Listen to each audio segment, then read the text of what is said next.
সুন্দর করে সৃষ্টি করেছো, মানুষদেরকে এত সুন্দর করে তৈরি করেছো, আবার এই মানুষদেরকে কেন তুমি জাহান্নামের ভিতরে নিক্ষেপ করবে?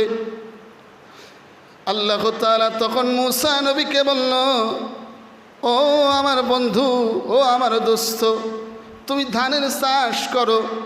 মূসা আলাইহিস সালাতু ওয়াস সালাম ধানের কিছু বীজ কিনলো। বীজ কেনার পরে সুন্দর করে তার জমিনটা চাষ করলো, সুন্দর করে জমিনটা গুছালো।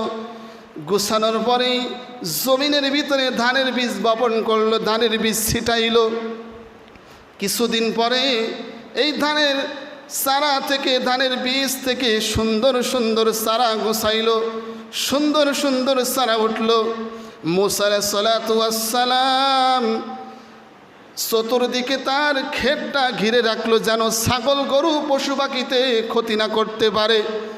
মূসা আলাইহিস সালাতু ওয়াস সালাম কয়েকদিন পরে যখন ধান খেতে গেল, ধান খেতে যাওয়ার পরে দেখতেছে এই চারার ভিতরে আগাছা গছিয়েছে, ময়লা আবর্জনা গজিয়েছে।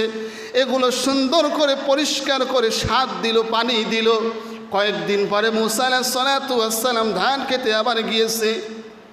ধান খেতে যাওয়ার পরে মূসা আলাইহিস সালাতু ওয়াস সালাম দেখতেছে ধানের সুন্দর সুন্দর থোড় বাইর হয়েছে। মূসা আলাইহিস সালাতু ওয়াস সালাম এই থোড় দেখার পরে তার মনটা শীতল হয়ে গেল।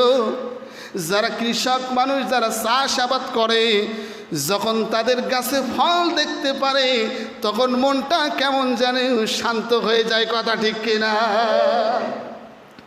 মূসা আলাইহিস সালাম এই ধান খেতে আবার কয়েকদিন পরে যাওয়ার পরে দেখতেছি এই ধানগুলো সুন্দর পেকে লাল হয়ে গিয়েছে।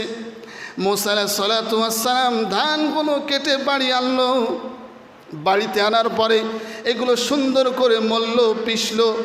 পরিপাটি করার পরে ধানের ছিটাগুলো, ধানের খড় কোটাগুলো এক জায়গায় রাখলো এবং ধানের বীজগুলো সুন্দর করে গুছিয়ে গোলার ভিতরে তার সুন্দর জায়গায় রেখে দিল।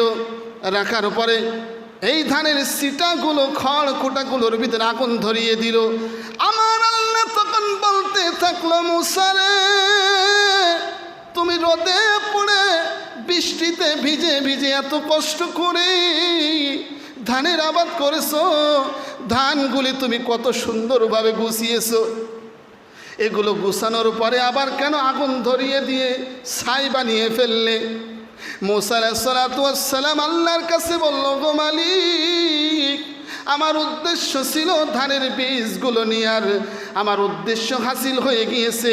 আর যেগুলো ময়লা আবর্জনা সেগুলো আমি পুড়িয়ে ছাই বানিয়ে ফেলেছি। তখন আল্লাহ বলতে থাকলো, ওরে মূসা,